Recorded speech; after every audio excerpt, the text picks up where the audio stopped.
Hey folks, welcome to DocTalk. We're going to have a good show today. We're going to have a discussion. We're going to talk about some of the things that have been brought up in the industry. We work so hard on low-stress cattle handling, but why are some of the cattle seeming to get wilder when they go to the sale barn? I'm going to be your host today. Thanks for joining us on DocTalk, and I'll see you here after these messages.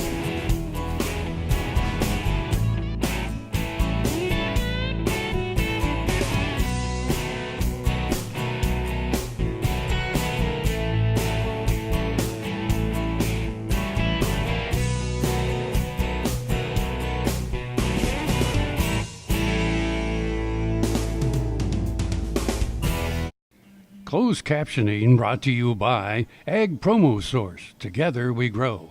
Learn more at agpromosource.com. This segment brought to you by Kansas Regenerative Medicine. Your stem cells, your health, your life. Folks, Dr. Dan here. Welcome to DocTalk, and thanks for joining me today. Today is, every once in a while we have those shows where we don't have a guest and y'all are just stuck with me, and today's one of those. And I'm really thankful for all that you do. Thank you for watching the show, and it's really, really gratifying when I'm out on the road or at an event and someone comes up and say, hey, we enjoy DocTalk. Anytime you see me, I'm very approachable. Come up, visit, and we'll talk about future episodes or things you want to see on the show. Now, Daryl at Supreme Genetics, sorry your cap's not on here today. I forgot it, but I'll have it on our next episode. Now, when we start to talk about cattle and cattle in our feed yards, one of the things that I was over at the Clay Center in Junction City Sale Barn with the Langvart family, and one of the things we're talking about, they said, hey, if you're going to do a show, why don't you talk about these cattle and when they're coming into the auction markets or when they're coming into feed yards, how wild they seem to be lately. And I said, I don't get your drift. I don't understand what you mean. We're doing so much work in the industry today with teaching stockmanship and stewardship and low stress cattle handling, and we started to have a discussion. And one of the things that it led to was how we spend less and less time with our cattle because of technology.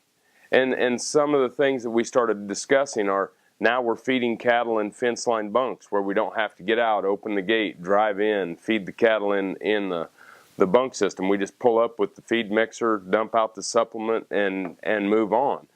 Some of the things that we have for distributing big bales today, the only time we really get out of the truck to do anything is when we cut the bale wrap off. And I hope we're cutting the bale wrap off, and so we get out, we cut the bale wrap off, and then we get back in the truck and we unroll the big bale. Some of the other things that not only do we have a lack of contact of human beings walking on the ground and acclimating cattle and interacting with cattle, we also now, when we doctor cattle, we're using dart guns more and more. And so not only are we not interacting with the cattle on foot when we're feeding, but now when we go to check for sick cattle and we pull up out the window, it's kind of like road hunting, that we're sticking the dart gun out the window and we're shooting one with darts. And when I talk with people like Joe Stuckey up in Canada who do cattle behavior work, we're actually making cattle less domesticated and more gun shy, for the lack of a better term, of when we do this. I'm not saying that the technology is bad, and I'm not saying that I don't use it. What I'm saying is that we need to use the technology, but we need to understand some of the limitations that we're doing and the lack of interaction that we're having day to day with cattle on foot. So we're going to talk about how we can still use drones, how we can still use our dart guns to deliver medications, how we can use our bale carriers and fence line bunk feeders, and still help produce a calf that when it goes to the auction market isn't skittish and isn't afraid to see people. More after these messages.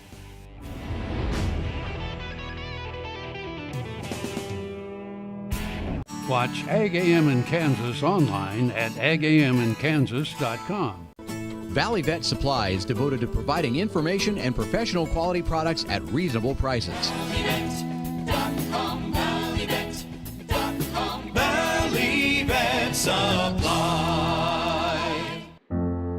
This is Eric Stonestreet.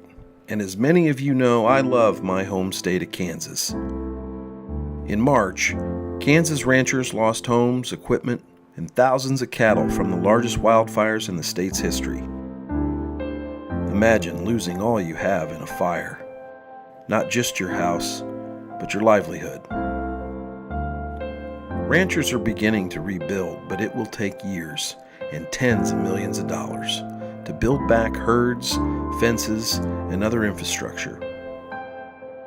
Today, I'm asking you to help. Donate what you can and show your support to the ranchers of Kansas. Simply go to kansasfires.com. Your donation is tax deductible and will go to those who need it the most.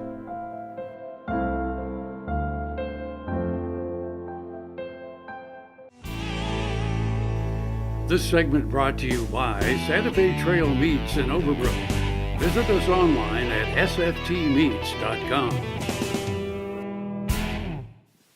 Hey there, folks. Welcome back to DocTalk. Dr. Dan Thomson here. I'm at Kansas State University, where I teach feedlot production medicine and beef production medicine at the veterinary school, and I also teach beef science and advanced feedlot health medicine systems over in our animal science department. So if you're a future student, we'd love to have you at K-State.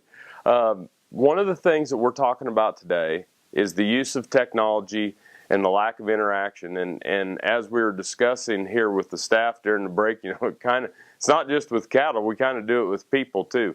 We're texting and using social media and different things of that nature, and we're living kind of in solitude and not interacting as much face-to-face and engaging folks. So, you know, what are some of the things when we're using, you know, even with ranch cattle now? I just watched 2 seminars, one, and you need to really look at this technology coming out, but drones and GPS technology, the ability to understand the behavior of the animal when it's going to calve, being able to check cattle with drones. But what else can we do to make sure that we're acclimating? And so let's start out at birth. So when calves are born, you know, the first thing that we've been trained to do or conditioned to do is as soon as we can catch that calf, go put a tag in its ear. And as Dr. Tom Knopfsinger has always said, is that why hurry? You know, the first and foremost thing for that calf's health is to allow it to bond with its mother and to get proper colostrum intake. And we don't need to put a tag in its ear right away. The mother doesn't need the mama cow doesn't need the tag in the ear to understand which one's her calf. What we need to do is wait at least 24 hours, let that calf have time with its mom, let it nurse and get colostrum. Once we have that, that's when acclimation, the first acclimation or the human-animal interaction occurs. Not only does it occur with the calf, but we're also interacting with the cow to let that cow know that we're here to protect her baby. There are many different things that we can be doing. Placing an ear tag and identification of the cow and the calf for our own records is important and for future health records. The other things that we could be doing at that point in time is to work with your veterinarian and talk about what are some things you can do as far as vaccinations. And obviously, if you have endemic blackleg situation in your pastures, you need to be talking about your veterinarian about giving an immediate blackleg vaccination to those calves. And then the other 2 things that I think should become common husbandry practices. One is feeling on the head for horn buds. And if there are horn buds there, we can quickly disbud that calf with a butane disbudder that you can just carry in the pickup. And the second one, and weighing the calf, obviously, for production records. But the other thing is that we can do is castrate those calves. And there are many different tools, but the little lastrator band Cheerio that you can slip over the testicles and the scrotum works very well. A lot of times people say, well, I don't want to castrate those calves because I want added performance. I can tell you that the reason why calves have added performance is because they have increased testosterone production. We don't have testosterone production until those bulls hit 7, 9, 10 months of age. By that time, they're weaned. So if you're trying to increase your growth rates on the cow by leaving those bulls intact, you're not going to have an increase in growth rate. And there's 3 studies, Arkansas, Florida, and K-State, that show that there's no advantage in weaning weights in calves that are castrated at birth versus calves that are left intact till weaning.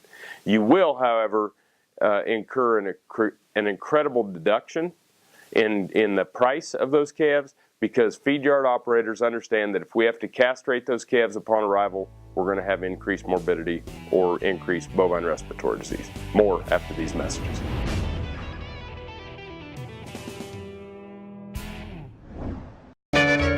Ag Promo Source is a unique group of marketing specialists with one mission: help your ag business grow. Each affiliate has their own area of expertise, and they work together to bring you advice, products, and services. To get started, visit agpromosource.com. Ag Promo Source. Together we grow. We do business with Blueville because of the quality of their work. It is excellent quality, and because they make a commitment to their customers. We enjoy the benefits of hiring a good company to help us maintain this home. We will always do business with Blueville. We have for many, many years, and there's no reason for us to look for any other service. Next time you see a beautiful field of corn, reach out and thank the farmers who work tirelessly to raise corn for livestock feed, renewable fuels, and exports to feed a growing world population. The farmers on the Kansas Corn Commission work for Kansas Corn with grower-funded checkoff dollars that support foreign and domestic market development, research, promotion, and education to expand opportunities for Kansas farmers. To learn more, visit kscorn.com. Working your cattle just got easier. Introducing the new Vet Gun delivery system, a new way to apply topical insecticides to your cattle. The Vet Gun lets you remotely treat cattle with effective parasite control, so you can do it just walking among the herd. It's that simple. The proven topical insecticide AML Vet Cap is used with the Vet Gun. It works fast to control horn flies and lice while minimizing stress on your cattle. Fast, easy, effective. Vet Gun. Check with your animal health supplier for availability. Healthy cows start with the new hired hand automatic livestock sprayer. Rancher invented to provide an efficient alternative to pour-on and injectable parasite management systems. The portable design allows cattle to treat themselves head to hoof. Strategic device placement with pass-through activation technology takes the stress out of parasite treatment for cattle and the rancher, leaving more time to tend to other vital tasks on the farm. To learn more, visit cowsprayer.com. The new hired hand makes healthy cows easy.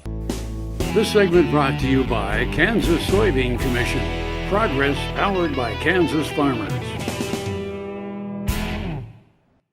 So the other thing is, when we're handling those calves, is to make sure that we try to get those baby calves to come to us and that we don't just run them down.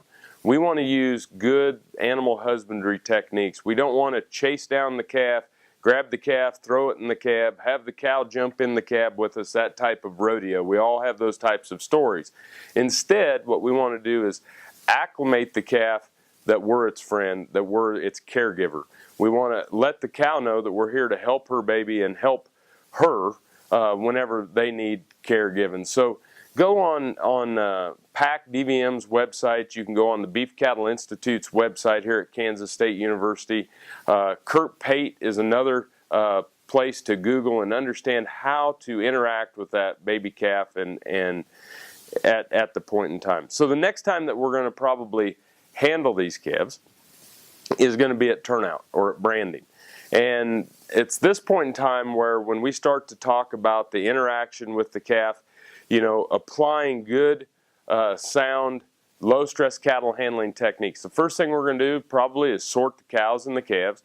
We're going to give the cows their pre-breeding shots and their fly tags and things to that nature, making sure that we interact with those animals in a low-stress cattle handling methods. And then when we go to the calves, and I know that everybody wants to rope and drag and make branding a more of a social event. And a lot of times when we show up at a branding, there's only 2 or 3 people there that actually have a job on a farm. The rest of them are coming from town or relatives or things that are coming out for the celebration. And we understand the history and the heritage of the branding. But if we don't handle these calves appropriately on horseback or on foot, we're going to drive home or produce an attitude towards humans and horses on horses that's going to be negative reinforcement in the calves. So making sure that we understand that we're applying pressure, releasing pressure, that we're not getting the calves worked up during this point in time. A lot of times I prefer to just work them through the alley and work them with the calf tilt table, but I understand the heritage and a lot of the tradition that goes along with branding. We want to make sure that when we do brand that we are working with our veterinarian for proper vaccinations for these calves, make sure that if we haven't castrated them at birth, that this is the point in time that we're getting them, the earliest point that we can get them, that we have these calves caught. Castrate, disbud, do those types of things at branding before we go to turnout. Once we do turn out and send these calves with their mamas out into the pastures, if we're going to have timed AI or different things to that nature, we always need to have in mind, and one of the things I'll do, whether it's at branding or potentially at weaning, is actually allow those calves to walk through the alley, walk through the snake, walk through the chute open, to understand the path and the direction in which we want them to go. And I won't catch them. I'll just let them come back, and then we'll push them through the chute to work them. But you'll be amazed that when we bring calves in, whether it's at branding or at weaning, that allowing those calves to do that, it actually works a little bit better at weaning, but because you have to push calves at branding, they're lightweight little calves that don't understand a lot of the things that we're asking them to do. But simply employing that technique, especially at weaning, that we just allow the calves to go through the chute, go through the alley, go through the snake, go through the chute, don't catch them, let them sit overnight, and then process them the next day. Going to be a great technique, going to help you acclimate those calves to the chute in your working facilities.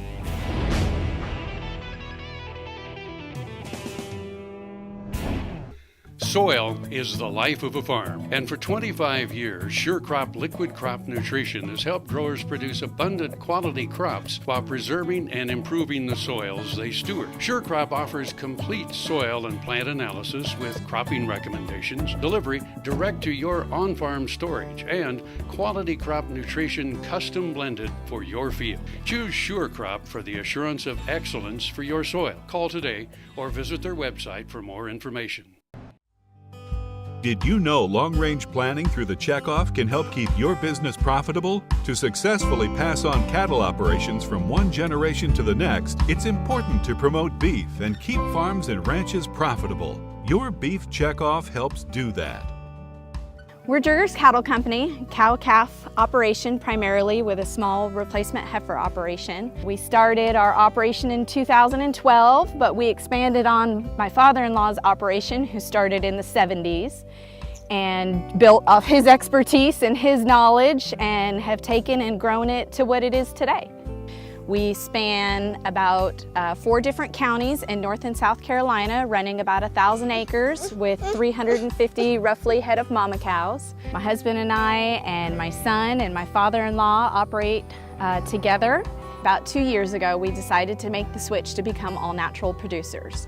And what that means is it's a certain standard of quality and life for not only the calves that become part of the food source and the meat itself, but the cows also. Beef checkoff is important for our operation in a twofold way. First is marketing, creating a customer for us. We sell directly to feedlots, but our end game is the consumer.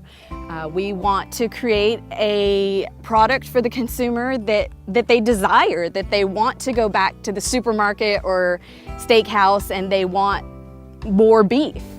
Everybody knows the slogan, beef is what's for dinner, but it falls even more than that in that they've raised consumer awareness in quality, which is important to us because we try to focus heavily on our genetics. That's a main component of our operation, and the checkoff has allowed us to do that by promoting a product that's important to the consumer, that it's good quality, it's safe, it's nutritious, and they're gonna want to be return customers. No matter where, no matter why, the Veterinary Health Center at Kansas State University is committed to providing quality patient care to animals and exceptional customer service to their owners. From routine checkups to emergency and specialty care, our world-renowned specialists and experienced professionals are here to discover, to teach, and to heal. Let us know. How can I help? How can we help?